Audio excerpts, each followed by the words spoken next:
Hey guys, I showed you how I catch my bait. So how do I hold my bait? If I'm going for crabs and other small crustaceans, I tend to leave it in my fish containment system here. See that?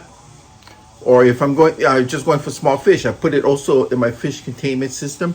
This is collapsible. One thing about using live bait, increases your chances of catching large fish. So what if I've had this for, God, maybe 10, 12 years now. This is mostly for pier fishing because you need some deeper water right up to the shoreline to use something like this, as you can see.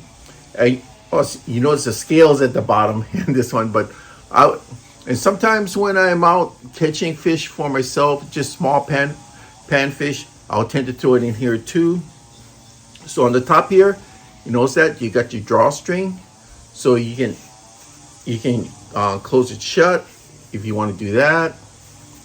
This is a good system of keeping your fish alive, so you don't have to bring aeration system with batteries.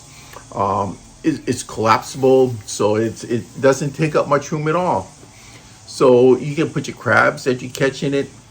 Most importantly, I can put my mackerels, my scads, small fish, that I can use for bait. So this is a good thing to have, especially like I said, if you're off a pier, any man-made structures, any place where you have a higher look over your fishing grounds, and especially deep water up to shore. This is really good to have. And I just want to say that it doesn't matter on the name brand. It's whatever works. And I just like this because the design is simple, and I have probably held hundreds of pounds of fish over the years using this. All right. Thank you.